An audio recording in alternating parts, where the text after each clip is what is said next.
The day that I found out I had breast cancer for the first time, I was really reluctant and somewhat could not believe the diagnosis that my breast cancer surgeon at the time was giving me. She was a very good friend of mine, and she was looking at my mammogram, and she said there's something very suspicious there. And I said, "Are you sure you have the right mammogram? Because this isn't happening to me." And she said, I absolutely do, and you have breast cancer, and we need to do something about it right now. It was an intense amount of fear because my maternal grandmother died of breast cancer, and so I knew that breast cancer had been in my family. And for me, it was kind of a life or death sentence or moment. I knew that I was going to have to face it. I didn't know what the outcome would be after surgery, but I certainly knew that there was the possibility that I would be facing some pretty significant treatment and a life-changing experience.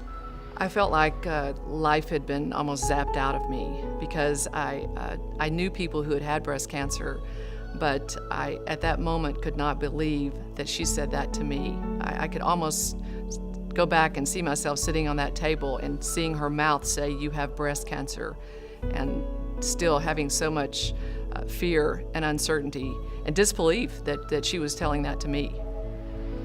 It was kind of a scary moment to go back and share that news with my children and my mother and my friends, because they couldn't believe that it happened to somebody like me who was so upbeat, so outgoing, so healthy. How could that possibly have happened to me? I was diagnosed with breast cancer and was fortunate at that time. It was very early stage, so I did not have to have any treatment.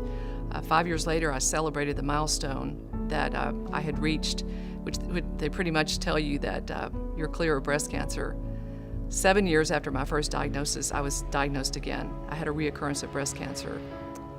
I actually went in for a mammogram, and they saw something suspicious, and I couldn't believe that I was almost going through a deja vu moment, that it was happening to me all over again. The very next day, I had surgery.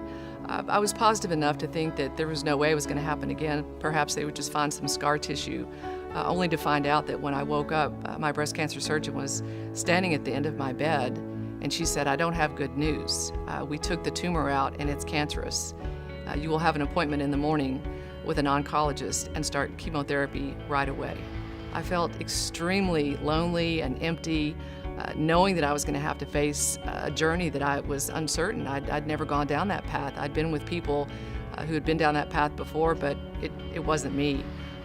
My son, who was 17 at the time, jumped in very quickly, and although he had to overcome some fears from me having breast cancer once and thinking I wouldn't get through that, said, "Mom, it's eight treatments. It's 8 speed bumps. It's going to slow you down, but you'll get through it."